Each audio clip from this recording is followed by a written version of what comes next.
Una nueva guerra retórica discursiva atraviesa a la opinión pública, a la conversación pública en Argentina. Medioambientalistas versus la economía. Y dentro de ese paraguas, Estado versus privados. Cortes de luz en Argentina, novedades sobre explotación offshore de hidrocarburos frente a Mar del Plata. En ese combo de quejas de usuario y quejas de medioambientalistas vamos a conversar sobre la matriz energética argentina con un experto, Nicolás Gadano. Muchísimas gracias, Nicolás, por estar aquí. Gracias a vos, gracias por la invitación, es un gusto. Nicolás es economista por la Universidad de Buenos Aires, es profesor en la Universidad de ITERA, donde dirigió la maestría en políticas públicas y participa en este momento en un proyecto de energía y medio ambiente dentro de la Escuela de Gobierno de esa universidad. Es un experto en finanzas y banca pública y en el sector de hidrocarburos, autor de un libro clave que se llama Historia del petróleo en Argentina. Cuestión inicial, se dio esta novedad, la decisión del Gobierno Nacional de iniciar la explotación offshore de petróleo frente a las costas de Mar del Plata y otros puntos de la costa bonaerense. Gran rechazo de los medioambientalistas. ¿Hay algún tipo de punto en el que se puedan converger la mirada medioambientalista, que puede tener algunas cuestiones razonables de plantear temores en torno al calentamiento global y al futuro de la condición climática en el mundo, y una economía como la Argentina que necesita de la explotación de hidrocarburos? Sí, ya desde entrada te digo que sí, que hay un punto de equilibrio y hay un punto de equilibrio que se maneja en la mayoría de los países del mundo que tienen explotación de hidrocarburos. Pero antes de eso me gustaría hacer algunas precisiones porque esta salida, este rechazo tan abrupto, se ha manejado con algunas informaciones que no son tan válidas.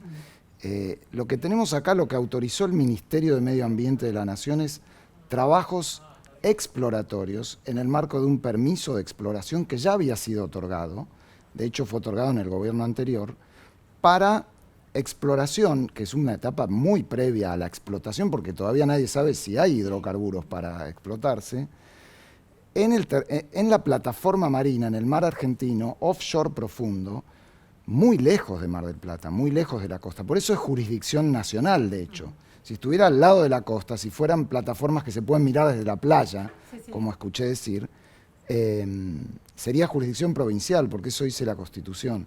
Esto es un proceso que administra el Estado Nacional porque es en el mar argentino, que es jurisdicción de todos los argentinos, no del municipio claramente y tampoco de la provincia, que empezó hace mucho tiempo, que no hay pozos todavía, porque lo que se va a hacer es lo que se llama registro sísmico, para ver si eventualmente se hace un pozo exploratorio, y que como mínimo está a 300 kilómetros de Mar del Plata, es decir, que de la costa. Entonces, ahí hay muchas imprecisiones, hablando de producción petrolera al lado de la playa, es decir, desde mi punto de vista, ojalá que haya un descubrimiento exitoso, pero eso falta mucho para que suceda y eventualmente en ese momento el Estado tendrá que dar lo que se llama una concesión de explotación. Esta es la autorización del Ministerio de Medio Ambiente, que por otro lado es algo novedoso respecto a otros muchos casos en los que en Argentina se hizo exploración sísmica offshore. No es la primera vez que se hace esto. De hecho, Argentina tiene producción offshore. Sí, hay unos 190 pozos petroleros, ¿no? En la cuenca austral, que es la cuenca cerca de Tierra del Fuego. El número que estoy citando es más o menos 190 pozos hay, o exploraciones. Hace muchos años, claro, además. Sí, hace más de 30, 40 años. Sí. Y por ende, no es algo nuevo. Lo que sí es relativamente nuevo es que haya justamente en el esfuerzo por tener en cuenta e integrar la preocupación medioambiental que la tenemos todos. Que la industria de los hidrocarburos hace 100 años se manejaba de otra manera. Venteaba el gas, armaba piletones de crudo, eso no sucede más. Ahora pero me interesan estas aclaraciones que haces, más allá de las cuestiones de jurisdicción, la idea de la etapa inicial, la exploración, a ver si efectivamente hay petróleo con esta... Petróleo y o gas. O gas, ¿no? Con esta investigación sísmica, implica explosiones que, según algunos de los movimientos medioambientalistas, ya generan impacto en esa biodiversidad y en la vida marina, que puede impactar negativamente en otra área económica que es la pesquera. Bueno, entonces ahí empiezan los dilemas, ¿no? No solo es un dilema de economía versus medioambientalista, sino de sectores económicos entre sí. ¿Cómo lo ves vos? No, cualquier actividad económica y en particular la producción de energía y más específicamente la extracción de hidrocarburos o en este caso la exploración, tiene un conflicto con el medio ambiente. Ni que hablar de lo nuclear, las hidroeléctricas que tienen que armar toda una reserva de agua que a veces inunda pueblos enteros. O sea, la producción de energía tiene conflictos con el medio ambiente, como tantas actividades económicas. La vida humana tiene conflictos con el medio ambiente. Sí. Ahora, lo que se trata es de administrar eso con un equilibrio adecuado. La exploración sísmica en el mar ha cambiado mucho. Efectivamente, hace algunos años, cuando yo empecé a trabajar, en los 90 se hacían explosiones. Ahora, la empresa que está autorizada por el Ministerio de Medio Ambiente a hacer la exploración sísmica es la que lidera el consorcio es Equinor. Es la empresa que antes se llamaba Statoil, que es la empresa de Noruega. Tiene mayoría estatal y participación privada. Tiene los estándares de exploración más altos del mundo. Y esa tecnología ha cambiado. Ahora usan aire comprimido, usan técnicas lo más prudentes desde el punto de vista de no afectar al ecosistema marítimo. Pero no tengo dudas que algún efecto debe generar. Ahora, estoy seguro también que la pesca también genera un efecto. De hecho, la pesca es matar pescados y sacarlos, peces y sacarlos. Y a nadie se le va a ocurrir ahora prohibir la pesca en Mar del Plata. Y la pesca, de lo que yo he leído, porque eso no soy un experto, es que la pesca de Mar del Plata es pesca no del mar profundo, es pesca costera, no llegan a 300, 400 kilómetros de Mar del Plata, por ende es difícil que haya un conflicto entre esta actividad y la pesca, ¿no? Nicolás, a lo largo de la pandemia, cuando los gobiernos decidieron cerrar las economías e empezó a impactarse la salud de la población, no ya por el COVID, sino por el encierro, se repuso una gran pregunta acerca del costo-beneficio. La idea de que se había dejado de pensar en ese par conceptual de costo-beneficio a la hora de tomar decisiones de política pública. Mencionabas que en muchos países del mundo, como Noruega, se ha logrado una cierta conciliación o convivencia entre los objetivos medioambientales y los objetivos económicos que, bueno, dan trabajo y alimentan a las poblaciones. ¿Cómo en esas sociedades y países desarrollados donde esa explotación de hidrocarburos es lo más virtuosa posible, cómo se ha dado ese análisis de costo-beneficio y cómo se ha llegado a esos consensos? Bueno, hace muchos años que Europa lidera la transición energética y la lucha contra las emisiones y el cambio climático. En gran medida eso implica ir saliendo lentamente del consumo de hidrocarburos. Va a ser una transición larga. Hay gente que pretende que sea más acelerada, que en el 2050, se fija como un año para las emisiones netas cero. Pero en el medio de esas sociedades lo que hacen es reducir fuertemente su consumo de energía y transformar su matriz de energía hacia energías renovables, ir dejando de lado especialmente los hidrocarburos más contaminantes, que son el carbón, en menor medida el petróleo y sus derivados, y en menor medida el gas. Ahora, ahí quiero mencionar algo de lo que sucede en Mar del Plata, o lo que sucedió en estos días, que era sorprendente. Yo vi una convocatoria a una manifestación muy extrema en contra de esta exploración de hidrocarburos costa afuera, a 300 kilómetros de Mar del Plata, convocada con una caravana de autos a Chapadmalal, autos que consumen petróleo, consumen derivados del petróleo. Entonces yo pensaba, es como que llames a una acción contra el consumo de alcohol de los automovilistas con un brindis o un cóctel. Y no veo a la sociedad o a esos grupos movilizados en términos de acciones que reduzcan el consumo de energía, que reduzcan el consumo de hidrocarburos. ¿Cuáles serían esas acciones, por ejemplo? Y mirá, por ejemplo, los países europeos han introducido impuestos al carbono.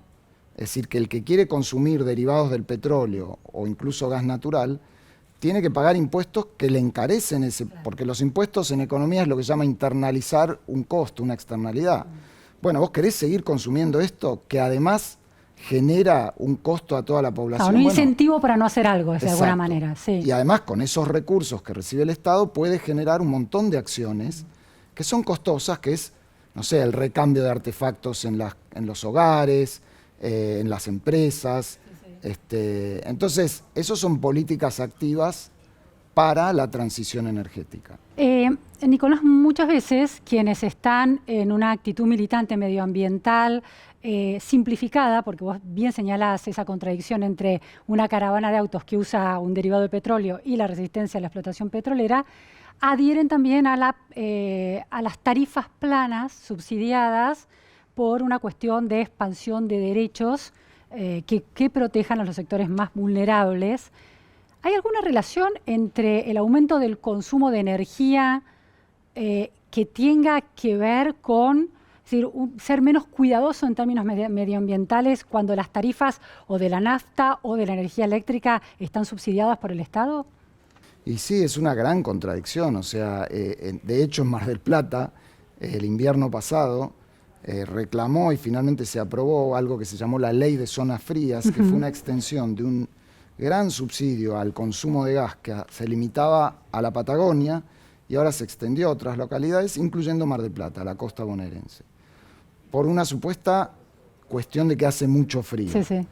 Es cierto, en invierno hace frío, pero no mucho más frío que en el conurbano bonaerense. Pero bueno, se aprobó eso. ¿Eso qué significa? Un gran subsidio que abarata el consumo de gas y que va a generar un aumento del consumo de hidrocarburos, que va totalmente en contra de la dirección de la transición energética, que es tratar de que los hogares se electrifiquen para que luego vos puedas cambiar la matriz de generación eléctrica hacia renovables, solar, eólica, etcétera, y reduciendo el consumo de hidrocarburos. Entonces, es muy contradictorio, casi diría yo hipócrita, que una sociedad, tampoco hablo de toda la sociedad de Mar del Plata, no la conozco, pero hay grupos que, por un lado, dicen queremos gas barato para consumir mucho gas y subsidiado por el Estado, pero por otro, protestamos que ese gas eventualmente se produzca acá. Si el gas se va a producir porque se va a seguir consumiendo, desde el punto de vista del efecto de las emisiones y del calentamiento global, es lo mismo que se produzca en Mar del Plata o en la Patagonia o en Qatar. Y el subsidio además genera el incentivo a consumir más porque es barato, lo contrario del impuesto. Claro. Porque es un doble subsidio, porque hoy el gas ya está subsidiado para todos nosotros en todo el país. Y además, Además, en Mar del Plata y en otras zonas tienen un subsidio, pagan el 30 o el 50% menos. ¿No? Entonces y eso ya está probado que genera un sobreconsumo. Claro, y en ese sentido no hay un rechazo de las organizaciones como Greenpeace o otras organizaciones resistiendo ese tipo de políticas de tarifas, porque y el intendente de Mar del Plata en invierno reclamaba y festejaba la ley de zonas frías para consumir más gas, y ahora protesta y dice que va a meter un amparo en contra de tareas exploratorias a 300 kilómetros de su playa. Nicolás, otra discusión que se da en este paraguas de conflictos novedosos de los últimos días tiene que ver con la soberanía energética que, bueno, además, en la matriz conceptual que se suele dar en Argentina, enfrenta a los privados con el Estado. Pero además se está dando al interior del kirchnerismo mismo ese debate.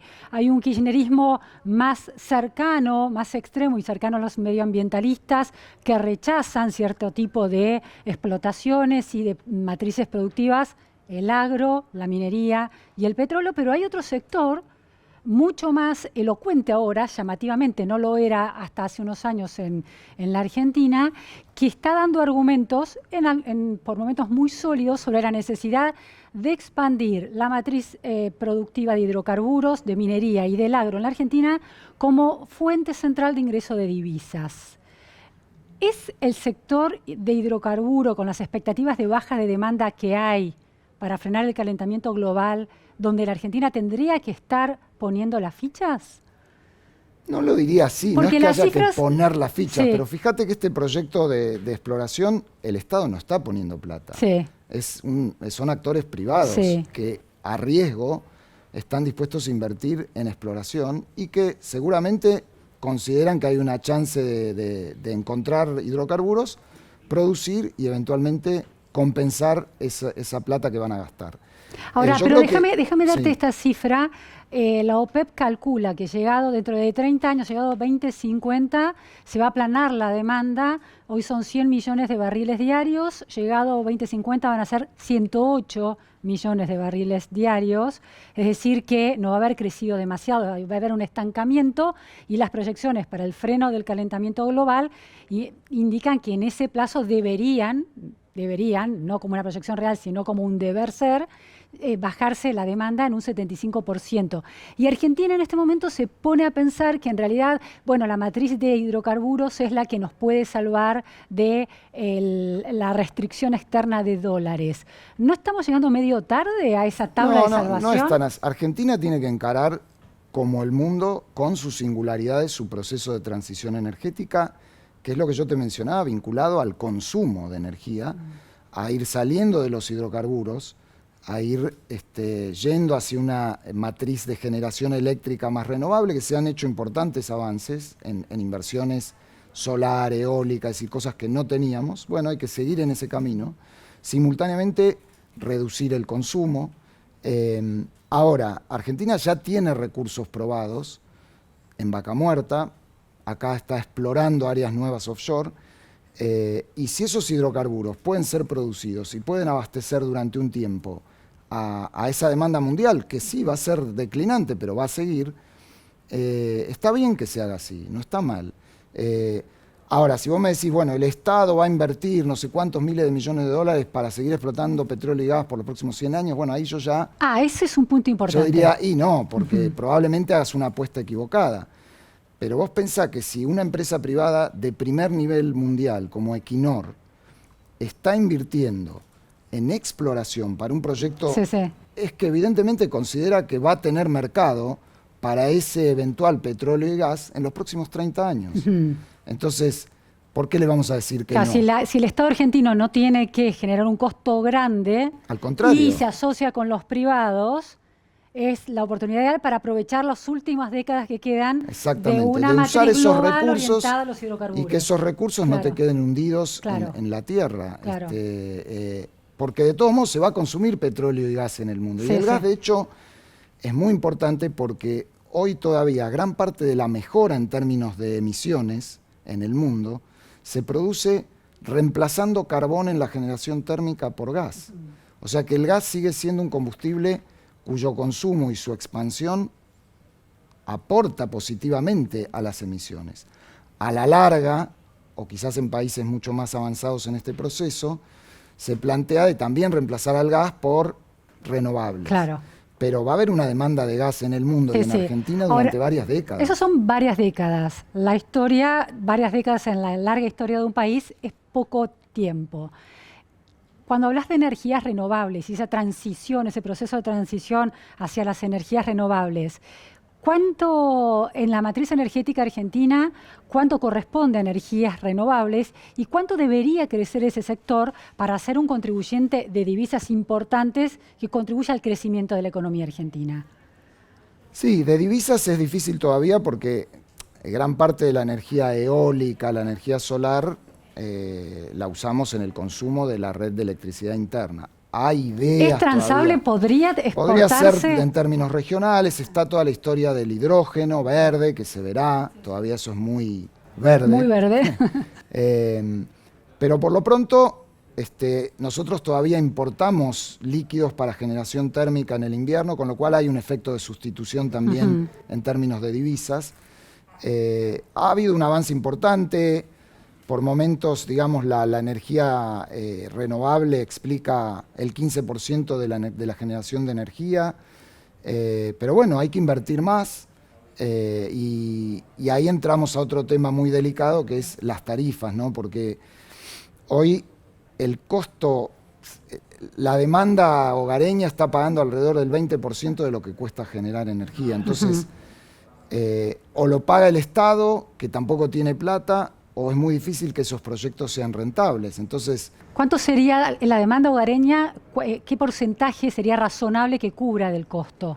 Yo creo que sería razonable que cubra el 100%, salvo la tarifa social. De su consumo. O sea, como en cualquier mercado y en cualquier país. O sea, pero la demanda energía industrial tiene que pagarse, claro, lo que vale. Eso entiendo, pero la demanda industrial en Argentina, ¿está más subsidiada que la hogareña o menos subsidiada? No, menos subsidiada, mucho menos Del subsidiada. costo, la demanda industrial, ¿cuánto cubre? Y depende del tamaño, Sí. pero hay algunos usuarios que pagan el costo.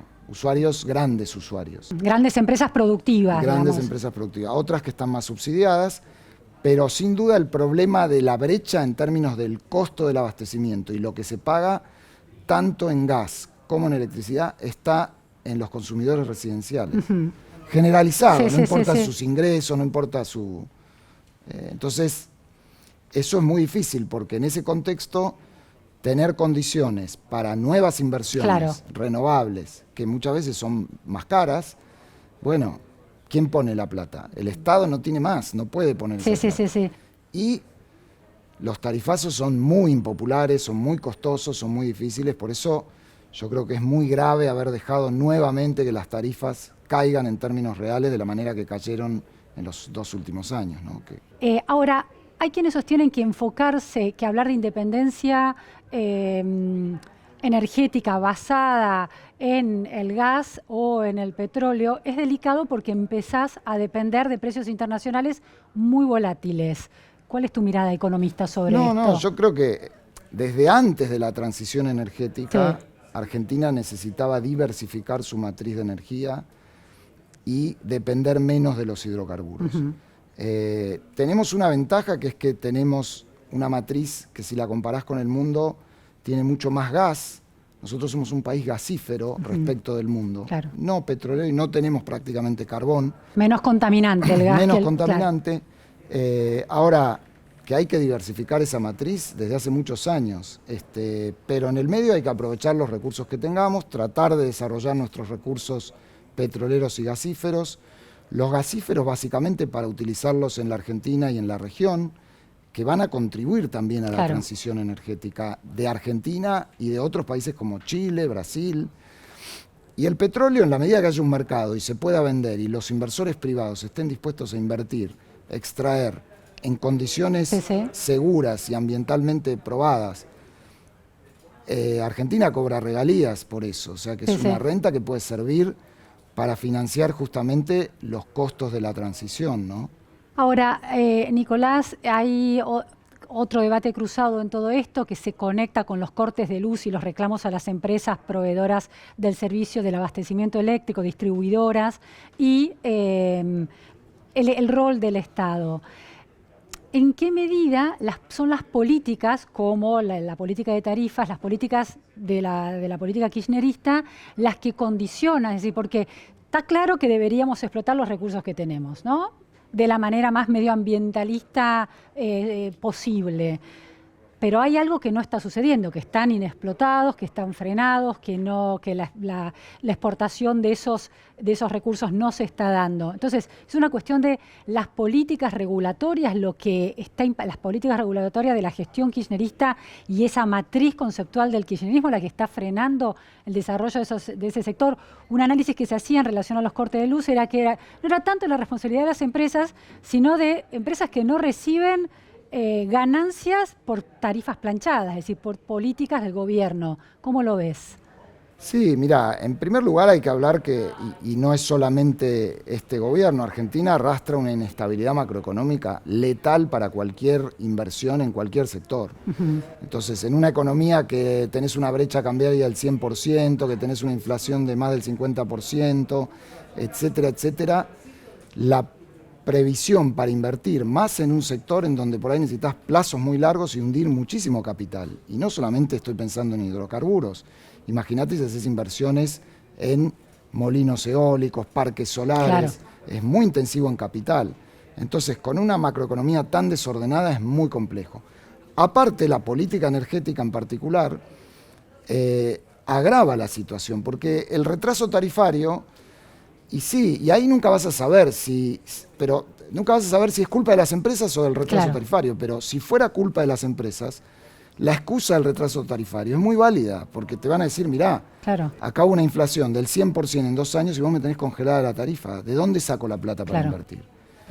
Y entonces ya es una confusión en la Sí, cual se distorsiona todo. distorsiona todo, efectivamente. Entonces, lo concreto es que el riesgo de cortes es mucho más alto, lo estamos viendo. No tenemos hoy un problema de generación eléctrica, sino de que las redes de transporte y distribución, básicamente de distribución, en algunos lugares están saturadas. Claro. Y eso, los días de calor, genera cortes. Y las empresas se escudan diciendo, no tengo cash flow para invertir. Y tendría que haber invertido antes. Claro. Nicolás, última cuestión. ¿Cuánto de la mitología peronista sigue frenando el desarrollo de la matriz productiva argentina de estos grandes sectores, la minería, de los sectores extractivistas, ¿no? Tan condenados históricamente en la matriz kirchnerista también?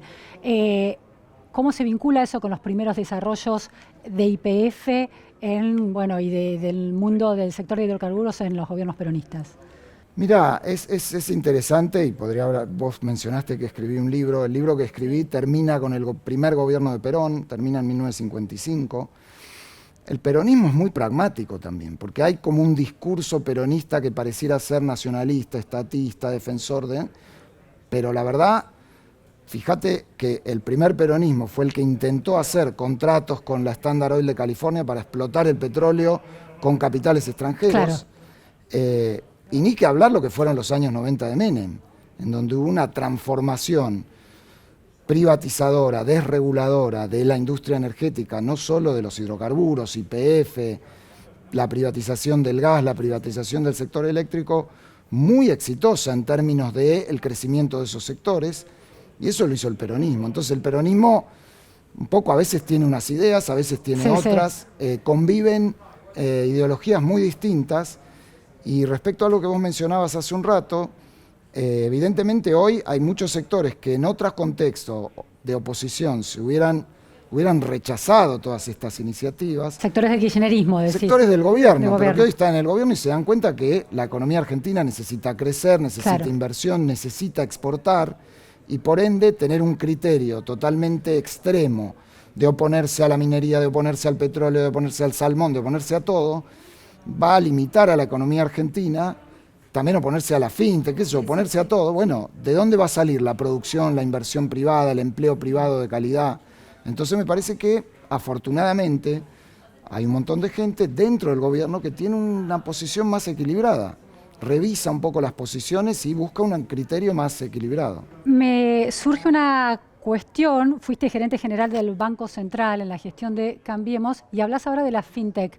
Hay una lectura del gobierno que dice que el sector exportador fuerte no puede ser la fintech, no alcanza con eso para aportar al crecimiento de la Argentina, que hay que darle lugar al petróleo, al agro y a la minería. Yo creo que esa idea de no alcanza, yo creo que no alcanza, obviamente las exportaciones, cuanto más sectores exportadores tengamos de bienes y de servicios, mejor. Y las exportaciones de servicios en particular y de fintech, o sea, de servicios asociados con a el finanzas software, digitales o de software, etcétera, son intensivas en empleo de alta calidad, o sea, pagan muy buenos salarios, o sea que es un sector que hay que apoyar.